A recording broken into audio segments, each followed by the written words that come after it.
Nakabalik na po kami dito sa Cebu, mga Inday. Hinarap ni Eric yung pamilya ko. Siya yung nagsabi doon tungkol sa kasinungalingan niya. At tanggap naman ng pamilya ko. Ako pa din yung magdedesisyon. Tapos nabasa ko yung mga comment ninyo. Sinasabi na OA, super arte. So kung yun yung nakikita nyo sa akin, mga Inday, wala akong magagawa. So kung hindi nyo ako gusto, just keep na lang, mga Inday. Kasi yung gusto ko lang dito is yung nakakaintindi. Hindi ako perfecto, day. Oy, walang perfecto, day. Ako, hirap din. Lalo na sa relasyon namin ni Eric. Uy, ilang taon na pag-a-adjust, mga day. Lalo na ngayon na nalaman ko pa na ano pala siya, pangalawang beses pala siya nakasal. Ako, mga Inday, para sa akin, mga Inday, to tell you honestly, pinatawad ko na siya. Binigyan ko na siya ng isang chance. Kasi, nakaraan na yun, mga Inday, at saka na-realize ko din na culture na sa Amerika yun nung pagde-divorce. Kahit ilang beses pa yan ma-divorce, mga Inday. Sa akin lang na shock kasi yung family ko at pati din ako, hindi namin in-expect na ganoon ang mangyayari, mga Day. So, after na nangyari ngayon, na noon, mga Inday, lahat ng mga sinasabi niya is parang ayaw ko ng paniwalaan. So, nagre-research ako, mga Inday, kasi may nakapagsabi dyan sa comment section na pwede ko sang i-search online. Sinearch ko yung ngalan niya, mga Inday, pati yung address niya. Tama kayo, mga Inday, lumabas nga yung data niya. Tapos lumabas yung mga pangalan ng pamilya niya, mga Inday, mga kapatid niya. Lumabas kung may criminal record ba rin siya. Lumabas din doon kung may loan, may utang ba siya. Ganun kung ano yung mga asset niya, mga Inday, lumabas din doon. Thankfully, kasi lahat ng mga nilagay niya doon, pati yung dalawa niyang asawa, mga Inday, andun din. Yung totoong pangalan, pizza, tsaka date, yung dalawa niyang asawa, andun din, mga Inday. Nakita ko, na-realize ko, bakit ngayon ko pa ito na-realize, bakit ngayon ko pa ito nagawa, no? Bakit hindi mga noon pang ilang taon na, pero thank you kasi may nag-comment dyan sa inyo, mga Inday, at sinubukan ko, nakita ko. And thankful naman din ako, mga Inday, kasi yung mga pangalan ng pamilya na naandoon, nakikilala ko. So, okay doon. Yun namang mga criminal record niya, mga Inday, wala naman ako nakita. Kasi may kaibigan din kami, mga Inday, sa Amerika na mataas yung ranko sa basta mataas yung ranko, mga Inday, at saka may kapasidad siya na i-check si Eric. So, wala na ako, may trust issues na ako sa kanya, mga Inday. Pina-check ko siya. So, good thing, tumawag siya sa akin na wala kahit isang record, kahit na ticket, wala talaga siyang record. Sabi ko, okay, good na yon. Tapos, sinabi din niya sa akin, mga Inday, na yung sobrang close niya, yung best friend niya ngayon, mga Inday, is ex pala niya. Ganon, mga Day ba. So, hindi ko na bago yun kasi kahit na hindi niya sinabi sa akin noon, na-feel ko na kasi sobrang close sila ng ano niya, mga Inday. Kasi yung best friend niya ngayon, which is yung ex niya dati, is nagtatrabaho na sa kanya. So, while nandito si Eric sa Philippines, yung best friend niya ang nagtatrabaho sa negosyo niya doon, sa pagde-deposit, sa ganun, pag-send, ganun, kahit na ano, mga Inday. Sabi ko, okay, sige, nagsasabi na siya ng totoo. Parang yung time na yon, nung iniwanan ko siya dito, is nasa shocking mode ako, mga Inday. Dahil hindi dahil na iniwanan ko siya, dahil nalaman ko na may asawa siya dati. Kasi alam ko na, mga Inday, na may asawa siya dati, isang beses lang. Hindi ko lang alam na dalawa pala.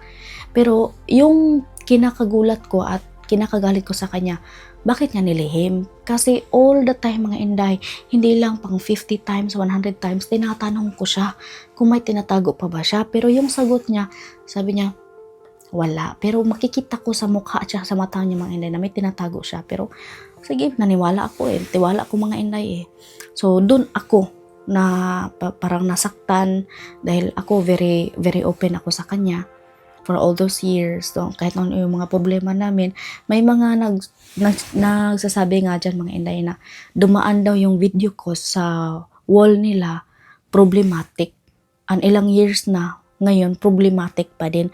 Alam niyo, mga Inday, nag-share naman ako ng mga good memories namin, mga good times namin, mga Inday. Pero hindi kayo tumitingin eh. Yung mga tinitingnan nyo is yung mga marites, yung mga pagkaiyak-iyak, ganito, problema, ganito. Ganyan ang mga tao, Day, eh. Kaya ginajudge nila kasi hindi nila nakita yung mga good thing na ginagawa namin together. Oh, 'di ba? Oh, ganyan naman yung buhay mga Inday. So, ito ngayon. Lumipas yung weeks na yun mga Inday, yung ano na ngayon, March na ngayon mga Inday. So, February 10, nalaman ko lahat. So, lumipas mga 2 weeks ata, medyo bumalik na yung pakiramdam ko. Until na bumunta na kaming sabay sa Negros mga Inday. Sabi ko sa kanya na kung talagang nagsasabi ka ng totoo, kung talagang nagsisisi ka, ikaw mismo ang humarap sa pamilya ko at magsabi sa kanila. Ganun. Kay ilang beses ko na talaga yung inattempt talaga na iwanan siya mga Inday. Yung break up talaga, yung sure na talaga mga Inday. Kasi parang nadala ako sa emosyon ko mga Inday ba. Tapos, naisip ko din ang laki na ng gasto namin sa pag-file ng visa. Naawa din ako sa kanya mga Inday. So iniisip ko yun mga Inday, yung effort niya na nagbayad siya ng malaki dahil gusto niya talaga akong dalhin sa Amerika. Sinabi ko din sa kanya mga Inday na alam mo naman na walang matatago, bakit mo pa pinaabot sa ganito? So nag-explain siya mga Inday, ganun. Akala daw niya na hindi na daw yun maapektuhan kasi nga yun yung pinakauna niyang naging asawa. May divorce na sila noong una niyang asawa. Akala niya hindi na yun kukunin kasi nakapag-asawa na siya ng pangalawa. So yung dinala niya is yun yung pangalawang asawa niya. Yung divorce decree niya mga Inday. So yun, acceptable naman yung reason niya mga Inday. Tapos sabi ko sa kanya na wag mong isipin ha na na pag tutuloy ako ng Amerika, yung 3 buwan is papakasalan talaga kita. Kikilalanin pa kita ng 3 buwan doon sa lugar ninyo. Sabi niya, okay lang as long as madala kita sa Amerika. Sinabi ko talaga yung tinanong ko sa kanya mga Inday many times. Ngayon na nangyari na ito na medyo 50-50 kaming mga Inday. Sabi ko, gaano ka ka-sure na gusto mo pa din akong dalhin sa Amerika? Dahil ako mga Inday, ay nako, makapunta man ako ng Amerika, okay. Pag hindi, okay din mga Inday. Tapos sabi niya, oo, 101% gusto niya akong dalhin sa Amerika. O sige, sinabi niya. Ngayon, mga Inday, malapit na siyang umuwi ng Amerika. Kaya kami bumalik dito sa Cebu. Ako na naman yung drive mga Inday galing Negros. At this time, sobrang pagod ko mga Inday. Kasi umabot ng 12 hours yung pagmamaneho ko galing ng Negros pauwi dito sa Cebu kasi sobrang traffic sa Naga at saka sa Manila. Tapos clutch man yung sasakyan ko mga Inday. Hindi na siya nagda-drive kasi yung tuhod niya masakit. So okay na kami mga Inday ha, to give you kanang update namin dalawa. Okay na kami, pinatawad ko siya. Ngayon uuwi siya na okay yung relasyon namin. Pero sinabi ko na sa kanya na wala nang pagtatago ng sekreto. Ngayon, kasi nag-book siya ng ticket before siya umuwi dito sa Pilipinas. Bali 3 yung ticket na binook niya mga Inday. Yung ticket niya na papunta dito sa Pilipinas at yung ticket niya pabalik ng Amerika at saka ticket ko. So hindi pa na-approve yung visa ko mga Inday. Nag-book siya ng ticket ko. So sabi ng agent namin, kasi 3 agent kami, may 3 agent na humawak ng application namin mga Inday. Yung una, maganda sana. Mabuti yun. Tapos sobrang updated sa amin. Yung pangalawa, babae ang nag-hold sa amin. Parang walang pakialam. Tapos binibigyan pa kami ng mga maling impormasyon. Kaya nag-base si Eric sa impormasyon na binigay ng agent namin na ganito naman makakasabay ako sa Amerika. Pero kay natanggal sa trabaho yung babae na yun mga Inday, kaya napunta naman kami ng ibang agent. Thankful kami dahil yung pangatlong agent namin ngayon sobrang handful niya sa amin. Lahat tinatawagan niya kami, ganito, ganyan. Tapos ngayon pa niya nalaman mga Inday na may ticket na pala ako papuntang Amerika. Yung ticket namin mga Inday is March, pabalik ng Amerika. Tapos yung passport ko hindi ko pa nakuha mga Day. Kasi nga last 2 weeks ago kakarating lang ng divorce decree sa unang asawa ni Eric sa Manila. Tapos pinadala ng Filipino visa doon sa US Embassy. So mag-aantay pa ako ng 2 weeks until 3 weeks bago ko makuha ang passport ko na may tatak na ng visa. Sabi ng agent namin, supposedly you are not allowed na to you are not allowed to book a ticket kapag hindi ka pa nakapa CFO, kasi may CFO pa daw mga inday. Sabi ko hindi ko rin yan alam sir, at saka nag-base kami doon sa unang agent na nagbigay sa amin ng time frame na pwede daw madala daw, kaya daw. Ayun mga inday, yung ticket na kinuha ni Eric sa akin pabalik ng Amerika na supposedly sabay kami, sayang lang. Tinawagan ni Eric yung airline, baka pwedeng ma-reschedule para hindi na kami masayangan sa ticket. So pagtawag ni Eric kahapon mga inday, kay magbayad man kami ng more than $1,000. So pag magbayad kami ng more than $1,000, mag-book na lang kami ng another ticket. Kasi feel lang yun mga inday na i-reschedule yung unang ticket na binayaran ni Eric. Sabi ni Eric na nga, oh, no thank you, wag na lang i-reschedule. So since yung visa ko naman dito mga inday is na-approve February, March, April, May, June, July. So ayun, 5 months or 6 months may mga inday. So paabutin ko na lang na before mag-expire yung visa ko, dapat makalipad na ako papunta ng Amerika. Kaya ngayon, hindi ako makasabay sa kanya, susunod na lang ako. Sabi niya, nababalik daw siya dito para kunin niya ako. Sabi ko, sanay naman ako mag-eroplano dong, sanay naman ako magbiyahe-biyahe. Okay lang magtipid, para makatipid tayo, kasi pag pumunta siya dito, hindi naman siya makastay dito ng matagal kasi yung visa ko is pa-expire na. Kailangan ko ding lumipad papunta ng Amerika. So, yan yung plano namin ngayon. So, 100% talaga siya na sure na dalhin niya ako sa Amerika. At sabi ko sa kanya, yung ticket ko, ng plano? Sabi niya, goodbye na lang. So, sayang lang yung ticket ko mga inday. Sabi ko, kailan ba tayo yung magbubook ng ticket? Ngayon ba? Or sa susunod na buwan? Kasi baka sa susunod na buwan is magmahal naman yung ticket kasi yung gasolina mga inday, yung oil nagkamahal, di ba? So, maapektuhan yung ticket sa flight. Sabi niya, same thing lamang gihapon kapag nagbook tayo ngayon, tapos magbo-book tayo sa susunod na buwan. Sabi niya, next time na lang daw. Sabi ko, bakit ko namang ipipilit ang sarili ko na mag-book na ngayon? Sabi ko, sige, I will let you handle that. Kasi kapag gusto niya talaga akong makapunta, di mag-book siya ng ticket para sa akin. Pero ayaw naman niya, nagduha-duha siya. Di siya na bahala mga inday. Ang akin lang mabalik yung passport ko, may tatakman na visa or wala. Hindi na ako mag-asyang mga inday. Ay salamat, magkapunta talaga ako ng Amerika. Wala na inday. Wala nang kilig, wala nang excitement. Kung ano na lang yung mangyari mga inday, go with the flow na lang ako. Tapos, maraming sasabi sa inyo na sayang kapag hindi ako pumunta ng Amerika. Sayang naman talaga mga inday kasi alam naman natin na ang Amerika is a land of opportunity.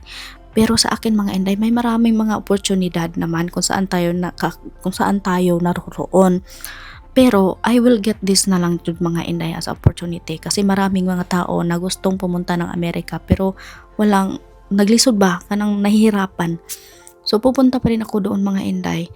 At hindi ako makapromise na ngayon kung papakasalan ko ba siya or magpapakasal ba kami or after ng 90 days uuwi na ako dito sa Pilipinas. I don't know what's really God's plan, pero go with the flow na lang ako mga inday kung ano yung plano ng Diyos sa buhay ko, sa buhay namin. Alam ko mahirap mga inday, nakikita niyo sa mga video na hirapan ako. Yung iba ayaw na makinig, ayaw nang tumingin, okay lang sa akin, pero siguro may paraan or may dahilan kung bakit ako nagkaganito ngayon, kung bakit napunta ako sa tao na mas matanda pa sa akin, na napunta ako sa tao. In short term na lang mga inday, na si Eric yung binigay ni Lord sa akin. So, kung ano mang mangyari, I know God knows everything. God has a purpose for everything. So, ako as a person mga inday, emotional, OA, masasabi ninyo. And minsan hindi ko rin alam kung ano maging desisyon ko sa buhay. But I always trust God na alam mo Lord na nahirapan ako ngayon, pero alam ko na may plano ka. So tulungan niyo po ako na ma-handle tong sitwasyon ko ngayon, kung ano man yung maging plano mo, kung itutuloy mo ba ako sa Amerika or saan man yung path ng buhay ko. Ganun lang mga inday. Ayaw ko na mag-expect talaga kasi the more I expect na the more naman ako na disappoint. So I let God na lang kung ano man yung pwedeng mangyari. The reason why mga inday na hindi pa rin si Eric makapag-book ng ticket ko ngayon, kasi gusto niyo munang umuwi ng Amerika para ma-check niya kung anong mangyayari dyan sa Amerika, kung safe ba na ako makapunta dyan. Sabi niya, you still have 4 months dito sa Pilipinas, so baka sa 4 months mawala na yung gera, mahunong na yung gera mga inday ba.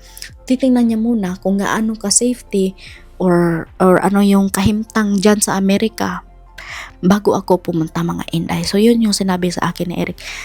At alam nyo, may lumabas na balita mga day, dahil tumataas na yung ang gasolina dito sa ating bansa, magba-brown out daw ng 3 buwan ang Pilipinas. So, hindi ko alam kung legit ba yun na source na nabasa ko mga inday, pero kumakalat na yan dito sa probinsya namin mga day na mag-brown out ng 3 buwan ang Pilipinas. So, nasabi ko, ay sanay man tayo day no, na nagtubo taday ba na walang kuryente. Pero kahit na walang kuryente mga inday, nag-order pa din ako dito.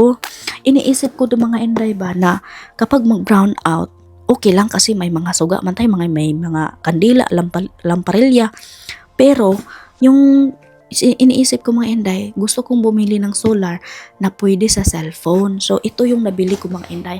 Ang lakas ng ilaw, tapos ang tagal malubat mga day. Pagdating ng order ko na ito, trinay ko siya na gamitin hanggang malubat siya. So, umabot siya ng 7 hours before siya nalubat mga inday. Tsaka ito yung panel niya sa labas. And super handy. Pwede mo siyang dalhin kung saan-saan mga inday. Tapos, dito sa kanya, may USB port siya. May USB at saka may C-type. Tapos, ito mga inday, ito yung napakalakas niya mga day. Ibilad mo lang sa init. Kung wala namang init, kung may kuryente naman kayo, pwede nyo ding i-charge. Pero sa akin, araw-araw, sinacharge ko to gamit ang solar niya sa init lang. Oh, ang lakas niya mga inday. Ayan. Oh, dami niyang siga. Ayan. Sa lahat ng mga na-purchase ko online, ito talaga yung nagustuhan ko. Kasi madadala ko siya kahit saan mga inday. Oh, ganyan. Tapos, pwede ko siyang i-hanger. Pwede ko siyang... grabe, gusto ko siya. Gusto ko talaga siya mga inday. Kaya, sinare ko siya sa inyo, baka gusto nyo ring mag-order. Andyan sa link ko mga inday, visit nyo lang, tapos i-click nyo lang yung order dyan mga inday, para kahit na mawalan man ng kuryente or meron man, di gamit na gamit pa rin daan sa atin to mga inday, kasi saving for light energy talaga. Tapos pwede pa siya sa cellphone, diba? Legit to na store mga inday, kaya gusto niyo mag-order, subukan nyo. Bukas ng umaga mga inday, last day na lang na Eric dito sa Pilipinas, dahil uuwi na siya, babalik na siya ng Amerika. So, ihatid ko pa din siya sa airport, tapos mag-goodbye, tapos balik naman LDR, tapos ganun pa din. Kung makapunta ba ako ng Amerika, or maging smooth na, or walang mga problema, di will ni Lord, okay, makapunta ako. Tapos, yun na, tingnan lang natin mga inday. I can't promise you kung matutuloy ba talaga ako, but yun yung mga pinaplano namin, yun yung pinag-usapan namin mga inday. So, if God's will, smooth yung pagpunta ng Amerika. If not, God's will din mga inday. So, hindi ako perpekto. Maybe yung mga salita ko mga inday, nagkasalaag-salaag na kung ano na lang yung sinasabi ko. But I am sharing you. Kasi from the beginning, nag-share naman ako sa inyo mga inday. So, this is what I thought and I share. And thank you so much sa mga comment ninyo. Kasi, marami talaga sa inyo nagsasabi na past is past na yun. Alam ko mga inday. So, past is past na yon, at pinatawad ko na siya kasi hindi naman ako perfecto din mga inday. And I am happy to let you know na okay na kami ngayon dalawa. Pinatawad ko na siya. Yung mga hatred, yung mga duda, sakit is iniwan ko na mga inday, kasi ayaw ko na may sama kami ng loob na umuwi siya ng Amerika. So, ganun, bukas, uwi na siya, ihatid ko siya sa airport mga inday. And thank you so much sa inyong mga comment, mga advices. Thank you din sa mga nag-bash dyan. At saka may nagtatanong din mga inday, no, kung ano yung kape na ginagamit ko. Yung kape na ginagamit ko na may glutathione and collagen is walang iba, is ang Santon Gold Coffee Mix. So, yan po yung tumutulong sa buhok ko mga inday. Sa akin talaga, malakas yung tulong niya sa buhok ko. Kasi dati, grabe ang dami kong hair fall mga Inday. Simula nang maintain ako ng Santon Gold Coffee Mix, nagless yung hair fall ko. Tapos with glutathione and collagen siya mga Inday. Pwede siya sa mga diabetic. So kung gusto niyo matry yung product na yan mga Inday, just click. May lalabas dyan sa screen ko mga Inday. I-click nyo na lang ang order. Tapos, ayun, mag-order na kayo para matikman nyo ang ating Kape na Santon Gold Coffee Mix. So, thank you so much mga Inday sa inyong pakikinig at pagsubaybay sa aming buhay. Hanggang sa muli at maraming salamat sa walang sawang pagsuporta. God bless po and ingat.